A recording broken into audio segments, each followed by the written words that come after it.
चलो बच्चों, तो आज हम लोग इकोनॉमिक्स में सेकंड चैप्टर कंटिन्यू करें ना, जिसका नाम है indicators of growth and development. देखो, इस चैप्टर में अभी तक हमने देखा था कि भाई ग्रोथ किसे कहते हैं, डेवलपमेंट किसे कहते हैं। इसका डिफरेंस हमने स्टार्टिंग में समझा था कि ग्रोथ मतलब कहलाता है कि सिर्फ सिर्फ और सिर्फ क्वांटिटेटिव इंक्रीमेंट, सिर्फ क्वांटिटेटिव चीज़ें बढ़ती हो, क्वांटिटी बढ़ती हो तो उसे ग्रोथ कहते हैं। और जब क्वांटिटी के साथ साथ क्वालिटी भी बढ़ती हो तो वो डेवलपमेंट कहलाता है। ये डिफरेंस हमने देखा था ना। और इसके साथ हमने देखा था कि जब डेवलपमेंट मेजर करना हो तो उसके अलग अलग इंडिकेटर्स आते हैं। डेवलपमेंट के अलग अलग इंडिकेटर्स जिसके थ्रू मेजर किया जाता है कि भाई कौन से देश का कितना डेवलपमेंट है। उसके दो इंडिकेटर्स हमने कल देखे थे कि जिसमें एक इंडिकेटर आता है कि growth rate of national income, national income के थ्रू जो है डेवलपमेंट मेजर करना, ये कल हमने देखा था। और दूसरा आता है growth rate of per capita income, per capita income के थ्रू डेवलपमेंट चेक करना। ये दो इंडिकेटर्स देखे थे। और आज हमें तीसरा इंडिकेटर देखना है जो है PQLI, PQLI physical quality of life index. बरोबर, physical quality of life index PQLI। देखो, जो पहले दो इंडिकेटर्स देखे ना, उन दो इंडिकेटर्स में सिर्फ और सिर्फ मनी की बातें होती थी, मतलब पैसों की बातें होती थी, उसके अकॉर्डिंग डेवलपमेंट चेक करते थे। पहला जो नेशनल इनकम था, नेशनल इनकम में भी अगर देश की नेशनल इनकम ज़्यादा है मतलब डेवलपमेंट ज़्यादा है। या पर कैपिटा इनकम में भी अगर पर कैपिटा इनकम हर एक पर्सन की ज़्यादा है मतलब डेवलपमेंट ज़्यादा है, नहीं तो कम है। ऐसा ही मेजर करते थे ना, बरोबर ना। तो पहले ये होता है भाई, पहले दो इंडिकेटर देखे उसमें खाली मनी रिलेटेड बातें थी। अब जो तीसरा इंडिकेटर हमें देखना है ना वो है PQLI, physical quality of life index, कि जहां पर लोगों की रियल फिजिकल क्वालिटी चेक करते हैं। तो सबसे पहले तो ये समझे ना कि भाई फिजिकल क्वालिटी मतलब क्या। पहला पॉइंट हमारा यही आता है, फिजिकल क्वालिटी ऑफ लाइफ, इसका मतलब क्या। तो कहते हैं इनके लिए प्रॉपर कुछ क्राइटेरिया बनाए गए हैं। इकोनॉमिक्स में फिजिकल क्वालिटी ऑफ लाइफ के लिए कुछ क्राइटेरिया, मतलब कुछ चीज़ें बताई गई है कि जिनमें आता है कि हर एक पर्सन कुछ पर्टिकुलर चीज़ों का कंजप्शन, कंजप्शन कितने टाइम में कर रहा है वो उसकी फिजिकल क्वालिटी ऑफ लाइफ कहलाई। जिसमें फिजिकल क्वालिटी ऑफ लाइफ में क्या आता है, कंजप्शन ऑफ पर्सन, हर एक पर्सन कितनी चीज़ें कंज्यूम कर रहा है, मतलब कि यूज़ कर रहा है, खरीद रहा है, उसके according physical quality of life check करते हैं। एक बेसिक एग्जांपल देता हूँ। आगे जो नेशनल इनकम या पर कैपिटा इनकम देखा उसमें खाली इनकम, पैसे ही काउंट होते थे, जबकि इसमें काउंट होता है लोगों की क्वालिटी। और क्वालिटी कैसे पता चलती है, वो लोग कौन सी चीज़ें यूज़ करते हैं, कैसा खाना पीना यूज़ करते हैं, कैसे कपड़े पहनते हैं, एजुकेशन कैसा है, एंटरटेनमेंट के लिए कौन कौन सी चीज़ों का यूज़ करते हैं, टेक्नोलॉजी उनके वहाँ पर कैसी है। बराबर, जो कोई कैसे घर में रहते हैं, वो सब चीज़ें, ये सब चीज़ें फिजिकल क्वालिटी में आते हैं। कोई जो छोटे घर में रहता हो, खाना पीना उनका सही ना हो, एजुकेशन सही ना है, मेडिकल फैसिलिटीज़ उन्हें बरोबर नहीं मिलती, तो मतलब उनकी फिजिकल क्वालिटी ऑफ लाइफ थोड़ी सी लो है। बरोबर। और जहाँ पर सब लोग अच्छे खासे बड़े घर में रहते हैं, सब उन्हें फैसिलिटीज़ है, मेडिकल फैसिलिटीज़ उन्हें अच्छी मिलती है, फूड बरोबर मिलता है उन्हें, बाकी सब टेक्नोलॉजी अच्छी तरह से यूज़ करते हैं, तो अब कहा जाता है कि हाँ भाई उनकी फिजिकल क्वालिटी थोड़ी सी अच्छी है, हाई फिजिकल क्वालिटी है। बरोबर ना। तो फिजिकल क्वालिटी ऑफ लाइफ में कंजप्शन ऑफ पर्सन काउंट करते हैं कि भाई कोई भी पर्सन सबसे पहले बेसिक तीन चीज़ें, रोटी कपड़ा मकान, ये कहता है ना बेसिक तीन चीज़ें, रोटी कपड़ा और मकान। भाई वो कहता है ना कि भाई फूड क्लोथिंग और हाउसिंग, ये तीन चीज़ें वो सबसे पहले जो है वो काउंट की जाती है कि इन तीन चीज़ों का कंजप्शन पर्सन कैसे कर रहा है, ये तीन चीज़ें कौन कौन सी कंज्यूम कर रहा है और कितनी कंज्यूम कर रहा है, ये सबसे पहले क्वालिटी में ध्यान दिया जाता है।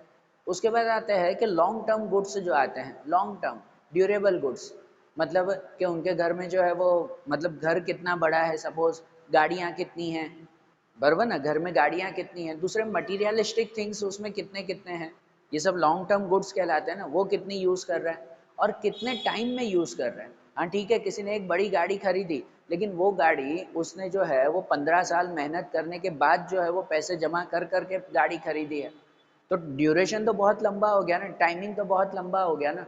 तो मतलब उसकी फिजिकल क्वालिटी बहुत हाई है ऐसा नहीं कह सकते, पूरी तरह से नहीं कह सकते। लेकिन हाँ, किसी ने एक ही साल में अच्छा खासा प्रॉफिट कमाया और कार खरीद ली, तो कह सकते हैं कि हाँ भाई उसकी फिजिकल क्वालिटी अच्छी है। इसलिए फिजिकल क्वालिटी में कंजप्शन के साथ साथ टाइमिंग भी चेक किया जाता है कि कितने टाइम में वो ये चीज़ें खरीद रहा है या यूज़ कर रहा है, बरोबर। और इनके लिए अगर और सिंपल इसे कहें ना, तो कुछ एस्पेक्ट आपके टेक्स्ट बुक में दिए गए हैं कि फिजिकल क्वालिटी ऑफ लाइफ में कौन कौन से एस्पेक्ट ध्यान देते हैं, मतलब हर एक पर्सन कौन कौन सी चीज़ें यूज़ कर रहा है, क्या यूज़ कर रहा है, वो यहाँ पे कुछ दिया हुआ है। भाई क्या काउंट करते हैं, सबसे पहले फूड प्रपोर्शन, कितनी अच्छी क्वालिटी का फूड उन्हें मिल रहा है। कोई जो लोग होते हैं जो अगर ग्रेन्स अनाज भी खा रहे हैं तो कोई हल्की क्वालिटी का खाता है, कोई अच्छी क्वालिटी का खाता है, तो कैसा फूड उन्हें मिल रहा है और कितना मिल रहा है। हमारे इंडिया में ही कितने लोग ऐसे हैं जिन्हें दिन का एक वक्त का खाना भी मुश्किल से मिलता है, और कितने लोग हैं जो दिन में 6-6 बार भी खा लेते हैं, बरोबर ना, ऐसा भी है। तो फूड प्रपोर्शन ये क्वालिटी के लिए एक पहला चेक करते हैं। दूसरा चेक होता है हेल्थ और मेडिकल सर्विसेज, कि हर एक पर्सन को हेल्थ एंड मेडिकल सर्विसेज कैसी और कितनी जल्दी मिल रही हैं उन्हें, कि अगर कोई बीमार हो रहा है तो जल्दी से उसका इलाज हो रहा है कि फिर प्रॉब्लम होती है, या कितने लोग पैसों की वजह से अपना इलाज ही नहीं करवा पाते। तो इन शॉर्ट हेल्थ और मेडिकल फैसिलिटी लोगों को कितनी मिल रही है, ये भी उनकी क्वालिटी पे, फिजिकल क्वालिटी पे इफेक्ट करता है। फिर हाउसिंग एंड क्लोथिंग, बराबर ना, वो कैसे घर में रहते हैं, कैसे कपड़े पहन रहे हैं, बराबर ना। अगर घर चलो बड़ा है तो एक घर में कितने लोग रहते हैं, बराबर ना, भले जो है वो उनका बड़ा घर है लेकिन एक ही घर में अगर 10 लोग रहते हो तो भी उनकी क्वालिटी अच्छी नहीं कहलाई, बराबर ना। जॉइंट फैमिली तो भले बड़ा घर है तो वो तो जॉइंट फैमिली, बात तो वही हो गई ना, बरोबर ना। एक पर्सन है भाई जहाँ पर कुल 2 या 3 लोग खाली रहते हैं और उनके पास जो है वो 5 BHK का घर है ना, 5 बेडरूम हॉल किचन का घर है सिर्फ 3 लोगों के लिए। और वहीं पर ही 5 BHK है कि जहाँ पर 15 लोग रहते हैं जॉइंट फैमिली में। तो आप खुद सोचो कि ये फर्क कैसा है, बरोबर ना। ये क्वालिटी बताता है ना कि अगर 3 लोगों के लिए इतना बड़ा घर है तो उसकी क्वालिटी कैसे होगी, और 15 लोगों के लिए वो घर है तो फिर उसकी क्वालिटी कैसे होगी, बरोबर। तो किसके पास कैसा घर है, कितने लोग रहते हैं, कैसे उन्हें कपड़े मिलते हैं, ये सब भी उनकी क्वालिटी पे इफेक्ट करता है। दूसरी चीज़ है एजुकेशन और एंटरटेनमेंट, कि वहाँ पर एजुकेशन कैसा है, जो उनके घर में बच्चे हैं या इवन बड़े हैं, भाई वो एजुकेटेड है या नहीं है। और फिर एंटरटेनमेंट के लिए वो लोग कितना खर्चा करते हैं, होता है ना भाई, महीने में एक बार घूमने के लिए जाना, हर हफ्ते मूवी देखने के लिए जाना, बाहर होटलों में खाना खाना, ये सब चीज़ें उनकी क्वालिटी बताती है, ये सब चीज़ें फिजिकल क्वालिटी बताती है, बराबर ना। कि एजुकेशन और एंटरटेनमेंट में उनका कितना खर्चा होता है। दूसरा ट्रांसपोर्टेशन या कम्युनिकेशन सर्विसेज वहाँ पर कैसी है, उन्हें कैसे मिलती हैं। भाई खुद का पर्सनल ट्रांसपोर्टेशन के व्हीकल्स हैं कि फिर बस में उनको जाना पड़ता है, और अगर चलो ठीक है भाई पब्लिक ट्रांसपोर्टेशन भी वो यूज़ करते हैं तो कितनी जल्दी उन्हें मिलता है या कितने वो सेटिस्फाइड हैं, है ना। कम्युनिकेशन की फैसिलिटीज़ के लिए फ़ोन, मोबाइल, इंटरनेट, बराबर ना, ये सब चीज़ें उन्हें सही तरह से मिलती हैं या नहीं मिलती, या कितना खर्चा इन चीज़ों पे कर पाते हैं, वो सब भी इसमें आता है। दूसरा एनर्जी आता है, एनर्जी मतलब फ्यूल रिलेटेड चीज़ें उन्हें कितनी मिलती हैं, वो सब। फिर हैविंग प्योर ड्रिंकिंग वाटर, साफ़ पानी वहाँ पर मिलता है या नहीं मिलता, ये भी तो क्वालिटी बताता है ना। कुछ घर होते हैं भाई जिनकी पर्सनल मोटर होती है अपने घर में, भाई वहाँ से ज़मीन में से साफ़ पानी मिलता है, तो कुछ लोग होते हैं जो कुएँ में से पानी निकालते हैं, वो कुएं में से जो पानी निकालते हैं वो साफ पानी है या नहीं है, इसकी गारंटी क्या, बरोबर ना। इसलिए ये भी क्वालिटी डिस्क्राइब करता है कि getting pure drinking water. Then average life expectancy, average life expectancy मतलब उनकी एवरेज लाइफ कितनी है, मतलब कि एवरेज लाइफ एक्सपेक्टेंसी वो कहलाता है कि पैदा होने के बाद एवरेजली वो कितने उम्र तक जीते हैं। भाई कोई घर है, भाई इस घर में एवरेजली हर एक पर्सन की उम्र 80 90 90 रहती है, तो इसका मतलब वहाँ पर है ना फूड फैसिलिटी अच्छी होगी, हेल्थ फैसिलिटीज़ अच्छी होगी, एटमॉस्फेयर अच्छा होगा, तो इसकी वजह से उम्र खुद ब खुद बढ़ जाती है, बरोबर ना। कोई एक घर है कि भाई जहाँ पर उनकी एज इतनी रहती है, हर एक घर में सब कोई पर्सन एवरेजली 80 90 90 रहता है, एवरेज है। तो कोई घर है कि जहाँ पर एवरेजली उनकी एज जो है वो 50 के आसपास है, क्योंकि वहाँ फूड फैसिलिटी अच्छी नहीं है, बाकी मेडिकल फैसिलिटीज़ अच्छी नहीं है, तो एवरेज लाइफ एक्सपेक्टेंसी भी तो कम होती है ना, ठीक है ना। ये चीज़ें भी क्वालिटी बताती हैं। तो एवरेज लाइफ एक्सपेक्टेंसी, उसके बाद infant mortality rate. Infant mortality rate मतलब कहलाता है कि अगर कोई चाइल्ड पैदा होते ही 1 साल के अंदर कितने बच्चों की डेथ होती है, उसे इन्फेंट मोर्टालिटी रेट कहते हैं। 1 साल के अंदर पैदा हुए बच्चों में से कितने बच्चों की डेथ हो जाती है, उसका अगर रेट फाइंड किया जाए, उसके परसेंटेज 1000 से कंपेयर किया जाए उसे, मतलब पर 1000 में से हर साल कितने बच्चों की 1 साल के अंदर ही डेथ हो जाती है पैदा होते ही, तो उसे इन्फेंट मोर्टालिटी रेट कहते हैं। ये क्यों ऐसी डेथ होती है कि भाई बच्चा पैदा होते ही 1 साल में उसकी डेथ, क्योंकि भाई उन्हें पूरा न्यूट्रिशन नहीं मिलता, फूड फैसिलिटीज़, मेडिकल फैसिलिटीज़ ये सब अच्छी तरह से नहीं मिलती, तो छोटे से बच्चे की डेथ हो जाती है। बराबर, मतलब ये भी तो क्वालिटी बताता है ना उनकी। एंड ड्रेनेज फैसिलिटीज़, कि भाई अगर उनके घर पे गंदगी है तो वो गंदगी किस तरह से बाहर जा रही है। हम जहाँ पे रहते हैं सोसाइटी में, वहाँ पे ड्रेनेज फैसिलिटीज़ अच्छी तरह से मिलती है, ऑलमोस्ट हम सबको मिलती है।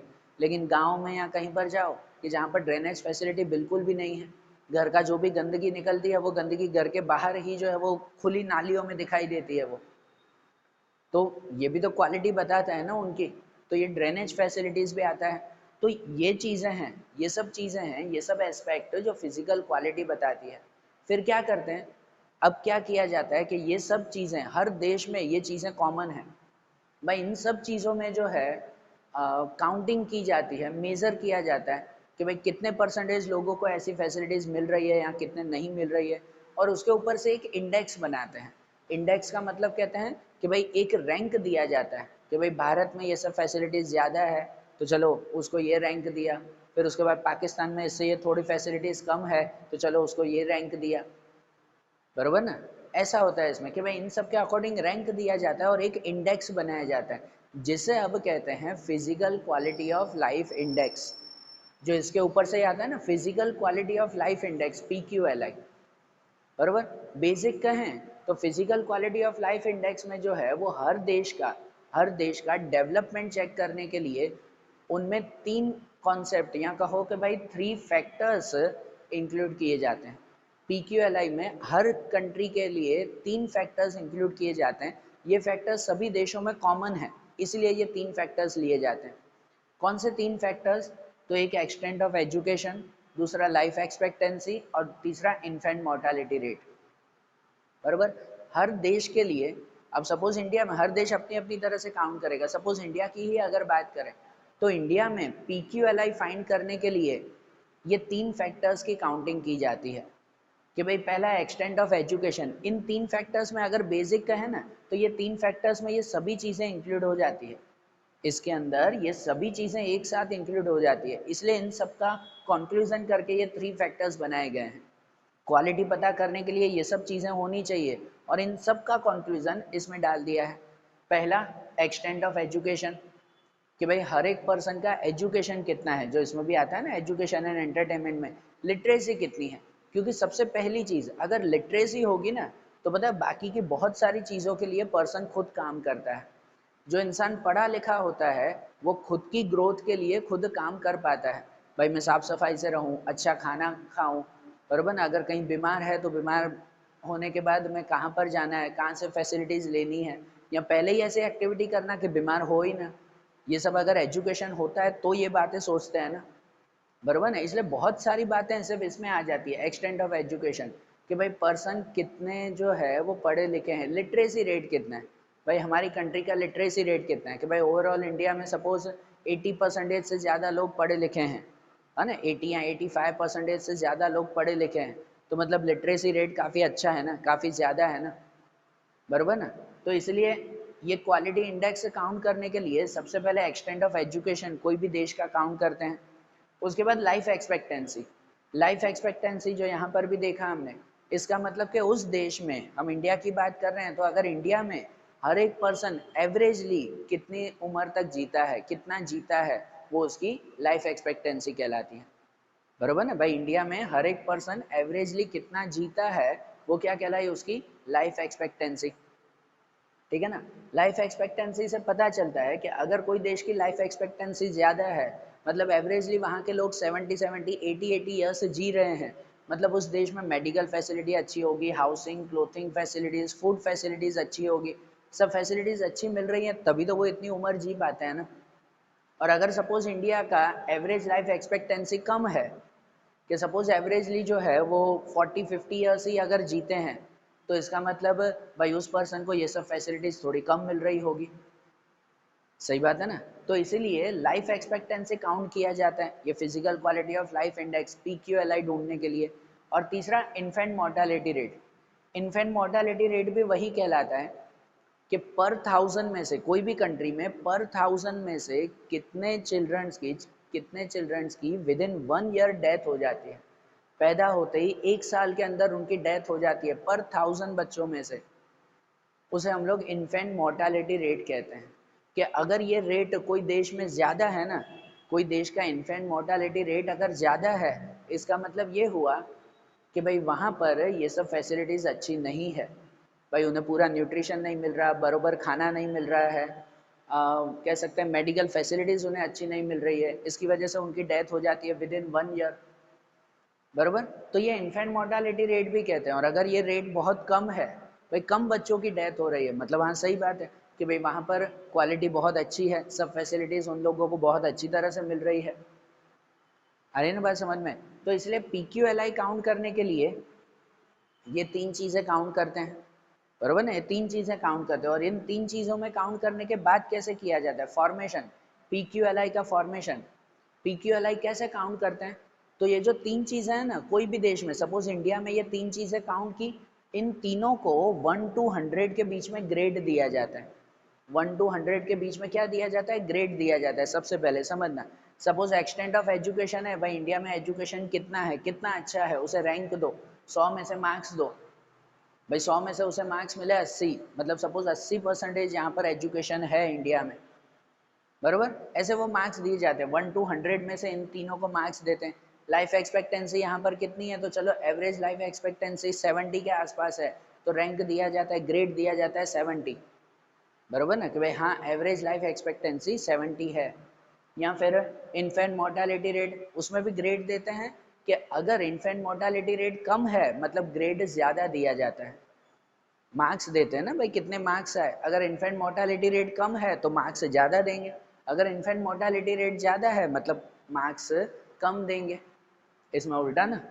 सो इन शॉर्ट तीनों को 1 to 100 में से ग्रेड दिए जाते हैं। फिर जो तीनों को ग्रेड मिले ना, उन तीनों का टोटल करते हैं। भाई सपोज एजुकेशन को 80 मिला ग्रेड, इसको 70 या इसको 60 जो भी हो, फिर तीनों का टोटल, तीनों का जो टोटल आए उस टोटल का फिर एवरेज करते हैं। एवरेज मतलब उसको डिवाइड बाय 3, 3 चीज़ें हैं ना, तो डिवाइड बाय 3। तो पहले तीनों को 1 to 100 में से मार्क्स दे दिए, फिर तीनों का मार्क्स का टोटल किया और उसको डिवाइड बाय 3 एवरेज ढूंढ लिया। फिर जो वो नंबर हुआ ना, उसे कहा गया PQLI। वो physical quality of life index वो नंबर है, और वो नंबर हमेशा 0 to 1 के बीच में होता है। यहाँ पर जो एवरेज मिलेगा ना, वो एवरेज 0 to 1 के बीच में। जैसे सपोज सपोज भाई इसको 70 मिला, या इसको 80 मिला, इसको 70 मिला, इसको 60 मिला, ऐसे ही तीनों का अगर प्लस करें ना तो कुछ 210 हो जाएगा। कितना हो जाएगा? 210। अब 210 टोटल हुआ, उसका एवरेज करो, 210 डिवाइड बाय 3 मतलब कितना हो गया? उसका अगर एवरेज करें तो डिवाइड बाय 3 करो, 70 होगा। 70 उसको डिवाइड बाय 100 कर देते हैं। 0 to 1 के बीच में अगर करो तो 70 मतलब हो जाता है 0.70 डिवाइड 100, एवरेज करने के बाद डिवाइड बाय 100, तो कितना हो जाएगा? 0.70। मतलब इंडिया का PQLI 0.70 है, ऐसे मानेंगे। और फिर कंपैरिजन कैसे करते हैं? तो कंपैरिजन ऐसे करते हैं कि हमेशा PQLI 0 to 1 के बीच में आता है ना, तो जिसका PQLI 0 की तरफ ज़्यादा है ना, मतलब उस कंट्री का डेवलपमेंट कम है। ओवरऑल ये सब चीज़ें क्यों काउंट कर रहे हैं? कोई भी देश का डेवलपमेंट के लिए ही ना। अगर किसी का PQLI 0 की तरफ है, मतलब 0.2, 0.3, 0.4 ऐसे है, मतलब वहाँ के डेवलपमेंट कम है। अगर किसी का PQLI 0.5 से ज़्यादा है, 1 की तरफ ज़्यादा है, जैसे 0.7, 0.8, 0.9, मतलब वहाँ पे डेवलपमेंट बहुत अच्छा है, बरोबर ना? तो इसीलिए डेवलपमेंट काउंट करने के लिए PQLI बहुत अच्छा कहलाता है, बेटर कहलाता है ये, बरोबर। PQLI में सबसे पहले इन सब चीज़ों का ध्यान दिया जाता है कि कंट्री में ये सब फैसिलिटीज़ कैसी हैं, उनके ऊपर से ये 3 चीज़ों को खास काउंट करते हैं।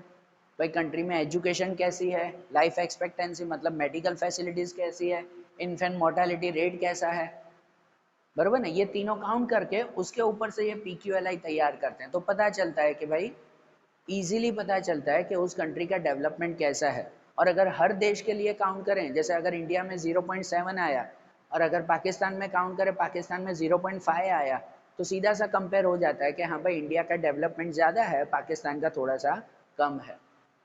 तो इससे कंपैरिजन भी इजी हो जाती है ना, समझ आ रही है ना बात है। तो इसलिए PQLI वो बेटर कहलाता है।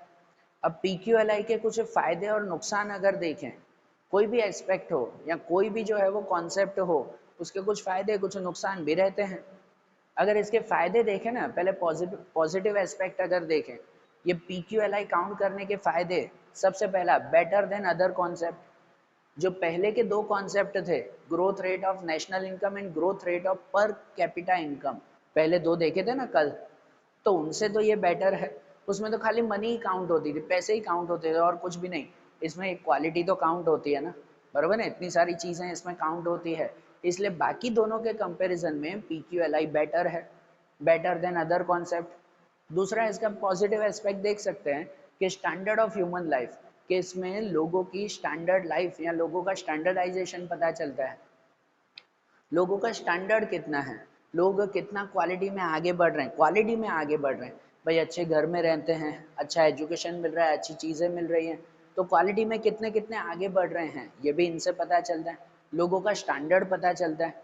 And then easy comparison, comparison easy होती है इससे, जो मैंने पहले भी बताया कि इसमें तो सीधा इंडेक्स मतलब सीधा नंबर ही मिल जाता है ना, बराबर ना। भाई इंडिया का जो है वो इंडेक्स PQLI इतना है 0.7, किसी और का अगर 0.8 हुआ, मतलब हाँ इंडिया का डेवलपमेंट थोड़ा सा कम है, बाकी का ज़्यादा है। इजी कंपैरिजन हो जाती है ना उसमें, बराबर ना। तो इसलिए PQLI में कंपैरिजन करना भी इजी है, ये तीनों उसके फ़ायदे हैं। लेकिन फिर भी भले कोई भी चीज़ हो, जितने फ़ायदे उतने कुछ नुकसान भी होते हैं। कहते हैं ना हर सिक्के के दो पहलू होते ही हैं, जहाँ पर फ़ायदे हैं तो वहाँ थोड़े थोड़े नुकसान भी रहते हैं। तो वैसे ही उनकी लिमिटेशंस भी देखें। लिमिटेशंस में देखो, एक पहले बात बता दूं कि ये सब जो कॉन्सेप्ट होता है ना, जैसे PQLI है, इससे पहले national income, per capita income ये देखा था, ये कॉन्सेप्ट कोई ना कोई इकोनॉमिक्स होते हैं, इकोनॉमिक्स होते हैं, वो इकोनॉमिक्स ये कॉन्सेप्ट फाइंड करते हैं, कोई ना कोई इकोनॉमिक्स फाइंड करते हैं, कि जहाँ पर उनकी अपनी सोच होती है कि हाँ भाई अगर डेवलपमेंट काउंट करना है ये सब चीज़ों से काउंट करो। जैसे किसी ने फाइंड किया होगा कि डेवलपमेंट नेशनल इनकम से काउंट करो, बरोबर, किसी ने फाइंड किया कि डेवलपमेंट पर कैपिटा इनकम से काउंट करो, तो किसी ने फाइंड किया डेवलपमेंट PQLI से फाइंड करो, ऐसा ना। PQLI के बारे में अगर कहें, आपकी टेक्स्ट बुक में भी ये नाम लिखा हुआ है, मैंने पहले बताना रह गया। PQLI फाइंड किया था डेविस मॉरिस डेविस ने, डेविड मॉरिस डेविस ने, उन्होंने ये फाइंड किया था PQLI का कॉन्सेप्ट, वो भी इकोनॉमिक्स के थे, उन्होंने ये कॉन्सेप्ट फाइंड किया था। अब ये जो कॉन्सेप्ट उन्होंने फाइंड किया, ठीक है, उनमें इतनी सारी बातें उन्होंने जो है वो इंक्लूड की, ये सब बातें उन्होंने बताई, लेकिन जब दूसरे इकोनॉमिक्स के थे ना, उन इकोनॉमिक्स ने जो है वो उनकी बातों में से कुछ गलतियां भी ढूंढी, कुछ लिमिटेशंस भी ढूंढी। ये लिमिटेशंस हैं, बरोबर ना, PQLI की लिमिटेशंस। तो ऐसा नहीं PQLI बिल्कुल ख़राब है, कुछ लोगों की नज़र में वो सही रहता है, किसी की नज़र में वो गलत रहता है कि उसमें ये सब खामियां भी हैं। तो इसलिए हमें तो सिर्फ नज़र डालनी है कि हाँ भाई उसमें क्या क्या खामियां हैं जो लोगों ने बताई है। जैसे सबसे पहले ओनली 3 एस्पेक्ट, भाई कितने लोगों ने ये कहा कि भाई PQLI में तो खाली 3 ही एस्पेक्ट, 3 ही चीज़ें बताई गई हैं, दूसरी भी बहुत सारी चीज़ें इसके अंदर इंक्लूड कर सकते थे, ऐड हो सकती थी ना, सिर्फ 3 चीज़ें ही इसमें ऐड की गई है, जो एक तरह से लिमिटेशन है, बाकी बहुत सारी चीज़ों को इग्नोर किया है। ओनली एवरेज, इसमें तो खाली एवरेज ढूंढते हैं, तीनों को वेटेज दिया, वेटेज देने के बाद जी मतलब ग्रेड देने के बाद फिर उसके बाद एवरेज फाइंड कर लिया, ऐसा हुआ ना, एवरेज हो गया, सिर्फ एवरेज ही फाइंड किया, तो ये तो गलत है ना। एवरेज कैसे, किसी में एजुकेशन ज़्यादा होगा तो किसी में लाइफ एक्सपेक्टेंसी ज़्यादा होगी, एवरेज निकालो तो वो तो दोनों सेम हो गए। अगर हमारी कंट्री में एजुकेशन ज़्यादा है लेकिन लाइफ एक्सपेक्टेंसी कम है, अगर एवरेज निकालेंगे तो दोनों इक्वल हो गए ना फिर तो, बरोबर ना। तो इससे तो क्लियर इमेज नहीं पता चलती ना कि भाई एजुकेशन में गलती है कि भाई लाइफ एक्सपेक्टेंसी में गलती है, ये क्लियर इमेज वो पता नहीं चलती, बरोबर। आपके जैसे होता है ना, आपके जैसे होते हैं कि आपके एग्जाम में जैसे मार्क्स आते हैं कि अकाउंट में ज़्यादा मार्क्स आ गए, इको में कम मार्क्स आ गए, अगर एवरेज करो आखिरी में टोटल करो तो एक के मार्क्स दूसरे में कवर हो गए ना। तो पता कैसे चलता है कि स्टूडेंट का अकाउंट वीक है कि इको वीक है, बरोबर ना। अगर खाली एवरेज ही आखिरी में आपको बताए इतने परसेंटेज है तो उससे पता कैसे चलेगा स्टूडेंट का कौन सा सब्जेक्ट वीक है। समझ आ रही है बात है। ऐसा ही इसमें भी कह सकते हैं ना कि इसमें भी सिर्फ एवरेज है। तो कौन सी कंट्री में एजुकेशन में प्रॉब्लम है, कौन सी कंट्री में लाइफ एक्सपेक्टेंसी या इन्फेंट मोर्टालिटी रेट में प्रॉब्लम है, वो इससे क्लियर पता नहीं चलता, ये इसकी लिमिटेशन है। या दूसरा इक्वल वेटेज, कि यहाँ पर तीनों को इक्वल वेटेज देते हैं, तीनों को 1 to 100 में से ही ग्रेड दिया जाता है। ये चीज़ गलत है। अब कोई देश है जिस देश में एजुकेशन की इम्पोर्टेंस ज़्यादा है, कोई देश में मेडिकल की इम्पोर्टेंस ज़्यादा है, बराबर ना, हर देश की अपनी अपनी प्रायोरिटी होती है ना, तो सबको एक जैसा वेटेज वो देना गलत है। यहाँ वेटेज देना मतलब भी समझो एक तरह से एवरेज की तरह ही हो गया कि सबको एक जैसा ही काउंट करना, वो गलत हो जाता है ना फिर, ये भी लिमिटेशन है। एंड नॉट करेक्ट कंपैरिजन, इसके थ्रू करेक्ट कंपैरिजन दो देशों की नहीं मिलती। उसके रीज़न बहुत सारे हैं, एक तो एवरेज भी बताया, कोई देश में वो चीज़ कम होगी, कोई देश में वो चीज़ कम होगी, लेकिन एवरेज करेंगे तो नंबर इक्वल ही आ गए, बराबर ना। आप स्टूडेंट में से किसी के जो है वो अकाउंट में कम आए तो किसी के इको में कम आए हैं, लेकिन एवरेज करो तो दो स्टूडेंट के सेम आ जाते हैं, बराबर ना। उसके अकाउंट में 10 मार्क कम थे, उसके इको में 10 मार्क कम थे, बाकी टोटल तो दोनों का सेम आ गया। अब दोनों का सेम आ गया तो कंपेयर कैसे करें कि कौन सा स्टूडेंट होशियार है और कौन सा वीक है, बराबर। ये मतलब परफेक्ट कंपैरिजन थोड़ी हुई। ऐसे ही दो देशों में भी होता है ना कि अगर एवरेज निकाले और दो देशों का एवरेज सेम आ गया तो मतलब दोनों का डेवलपमेंट सेम है, ऐसा पूरी तरह से नहीं कह सकते, हो भी सकता है सेम, नहीं भी हो सकता है।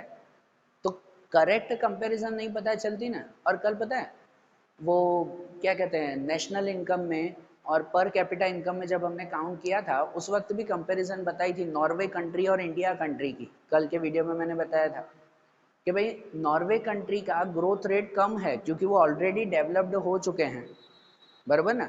और जो इंडिया है, इंडिया का ग्रोथ रेट बहुत ज़्यादा होता है क्योंकि वो अभी डेवलपिंग है, धीरे धीरे बढ़ रहा है, बराबर।